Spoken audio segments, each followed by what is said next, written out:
ಅಂಬಾನಿ ನ್ಯೂಸ್ಗೆ ಸ್ವಾಗತ. ಪ್ರತಿದಿನ ನ್ಯೂಸ್ ಅಪ್ಡೇಟ್ಗಾಗಿ ಸಬ್ಸ್ಕ್ರೈಬ್ ಮಾಡಿ. ಚಿಕ್ಕಬಳ್ಳಾಪುರ ಜಿಲ್ಲೆಯಲ್ಲಿ ಮತದಾರರ ಪಟ್ಟಿಯನ್ನು ಸಂಪೂರ್ಣ ನಿಖರ ಹಾಗೂ ದೋಷರಹಿತವಾಗಿಸುವ ನಿಟ್ಟಿನಲ್ಲಿ ವಿಶೇಷ ಸಮಗ್ರ ಪರಿಷ್ಕರಣೆ ಕಾರ್ಯಕ್ಕೆ ಸೋಮವಾರ ಅಧಿಕೃತ ಚಾಲನೆ ದೊರೆತಿದೆ.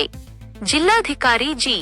ಪ್ರಭು ಅವರು ಚಿಕ್ಕಬಳ್ಳಾಪುರ ತಾಲ್ಲೂಕಿನ ಅಡವಿಗೊಲ್ಲವಾರಹಳ್ಳಿ ಗ್ರಾಮದಲ್ಲಿ ಹಿರಿಯ ನಾಗರಿಕರಿಗೆ ಖುದ್ದಾಗಿ ಗಣತಿ ನಮೂನೆಗಳನ್ನು ವಿತರಿಸುವ ಮೂಲಕ ಈ ಮಹತ್ವದ ಅಭಿಯಾನಕ್ಕೆ ಚಾಲನೆ ನೀಡಿದರು.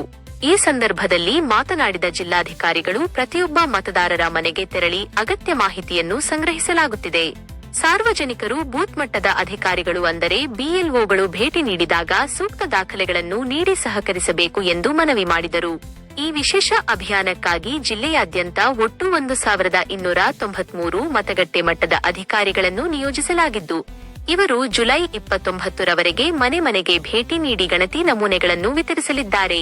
ಈ ಅವಧಿಯಲ್ಲಿ ಹೊಸ ಮತದಾರರ ನೋಂದಣಿ, ಹೆಸರು, ವಯಸ್ಸು, ವಿಳಾಸ ತಿದ್ದುಪಡಿ ಹಾಗೂ ಮರಣ ಹೊಂದಿದ ಅಥವಾ ಅನರ್ಹರಾದವರ ಹೆಸರುಗಳನ್ನು ಪಟ್ಟಿಯಿಂದ ತೆಗೆದುಹಾಕಲು ಅವಕಾಶ ಕಲ್ಪಿಸಲಾಗಿದೆ. ಜಿಲ್ಲೆಯಲ್ಲಿ 85 ವರ್ಷ ಮೇಲ್ಪಟ್ಟ ಸುಮಾರು 11,000 ಹಿರಿಯ ಮತದಾರರಿದ್ದು, ಅವರಿಗೆ ಯಾವುದೇ ತೊಂದರೆಯಾಗದಂತೆ ಆದ್ಯತೆಯ ಮೇರೆಗೆ ಗಣತಿ ನಮೂನೆ ವಿತರಿಸಲು ಸೂಚಿಸಲಾಗಿದೆ. ಇದರ ಜೊತೆಗೆ ಸಾರ್ವಜನಿಕರ ಅನುಕೂಲಕ್ಕಾಗಿ ಅಡವಿಗೊಲ್ಲವಾರಹಳ್ಳಿಯ ಹಿರಿಯ ಪ್ರಾಥಮಿಕ ಶಾಲೆಯಲ್ಲಿ ಮತದಾರರ ಸಹಾಯ ಕೇಂದ್ರವನ್ನು ಸಹ ಆರಂಭಿಸಲಾಗಿದೆ. ಇನ್ನು ಈ ಮಹತ್ವದ ಸಂದರ್ಭದಲ್ಲಿ ಜಿಲ್ಲಾ ಪಂಚಾಯತ್ ಮುಖ್ಯ ಕಾರ್ಯನಿರ್ವಹಣಾಧಿಕಾರಿ ವೈ. ನವೀನ್ ಭಟ್, ಉಪವಿಭಾಗಾಧಿಕಾರಿ ಡಿಎಚ್. ಅಶ್ವಿನ್, ತಹಸೀಲ್ದಾರ್ ರಶ್ಮಿ ಸೇರಿದಂತೆ ಪ್ರಮುಖ ಅಧಿಕಾರಿಗಳು ಉಪಸ್ಥಿತರಿದ್ದರು.